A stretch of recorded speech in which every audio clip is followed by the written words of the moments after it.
आगे बढ़ते हैं। 14 साल के श्रेया ने स्पेलिंग बी प्रतियोगिता जीती है। 90 सेकंड में 32 शब्द लिखे हैं। लगातार 5वीं बार भारतीय मूल का छात्र विजेता बना है।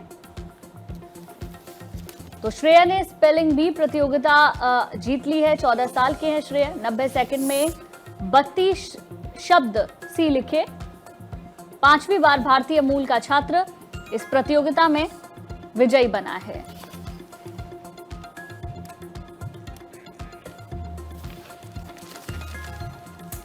अगली खबर बिहार से। आरजेडी नेता राबड़ी देवी को नोटिस। राबड़ी देवी को खाली करना होगा सरकारी आवास।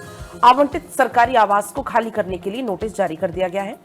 10 सर्कुलर रोड स्थित सरकारी आवास खाली करने का नोटिस है। सरकारी आवास अब मंत्री नंदकिशोर राम को आवंटित किया गया है और इसी कारण उनको ये जो सरकारी आवास है वो खाली करना होगा। नोटिस दे दिया गया है और अब ये जो आवास है वो आवंटित हुआ है मंत्री नंदकिशोर राम को और इसलिए उनको यह आवास खाली करना होगा।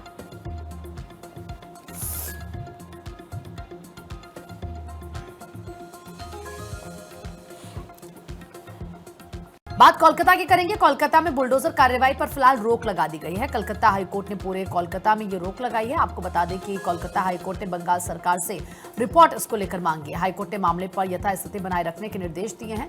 जस्टिस शंपा दत्त पॉल ने केएमसी को निर्देश दिया है और मालिकों और किराएदारों की सुनवाई तक रोक के आदेश दिए गए हैं।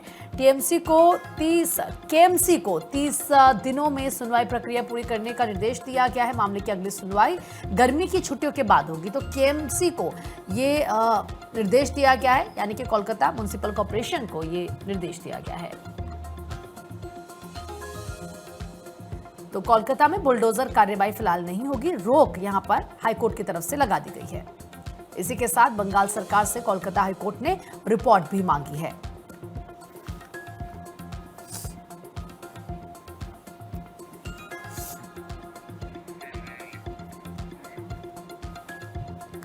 आगे बढ़ते हैं। सुप्रीम कोर्ट का सभी हाई कोर्ट को निर्देश। सभी हाई कोर्ट को 3 महीने के भीतर लंबित फैसले सुनाने के निर्देश दिए गए हैं। हाई कोर्ट के फैसले में देरी पर सुप्रीम कोर्ट ने यह निर्देश दिया है। सीजेआई की अध्यक्षता वाली पीठ का सभी हाई कोर्ट को निर्देश। जमानत आदेश उसी दिन या अगले दिन जारी करने की बात सुप्रीम कोर्ट की ओर से कही गई है। तो लंबित पड़े मामलों को लेकर सुप्रीम कोर्ट ने हाई कोर्ट को सीधे तौर पर कह दिया है कि अब ज्यादा लंबे मामले नहीं पड़े रहेंगे, आपको जल्द से जल्द उन पर सुनवाई करनी होगी। हाई कोर्ट को इसको लेकर निर्देश दिया गया है। जमानत आदेश उसी दिन या अगले दिन करना अब जरूरी होगा। सुप्रीम कोर्ट ने यह साफ कर दिया है। 3 महीने का समय तय किया गया है, जिसमें कि सुप्रीम कोर्ट ने कहा है कि हाई कोर्ट को 3 महीने के अंदर अंदर ही जो लंबित पड़े मामले हैं उन पर सुनवाई करनी होगी। बिल्कुल। और जमानत आदेश रिजर्व किया जाता है तो उसे अगले दिन अनिवार्य रूप से सुनाकर वेबसाइट पर अपलोड किया जाए। जमानत या सजा निलंबन के आदेश की जानकारी तुरंत जेल प्रशासन को भी दी जाए, ये कहा गया है। चलिए आगे बढ़ेंगे। नंबरों से नाखुश हैं तो 1 जून से आप इसके लिए आवेदन कर सकते हैं। सीबीएसई ने री इवैल्यूएशन पोर्टल की नई तारीख का ऐलान कर दिया है। सीबीएसई ने पोस्ट रिजल्ट एक्टिविटीज पोर्टल की घोषणा की है। 1 जून से पोस्ट रिजल्ट एक्टिविटीज पोर्टल शुरू हो जाएगा। आंसर शीट्स के वेरिफिकेशन रिवैल्यूएशन के लिए ये पोर्टल है।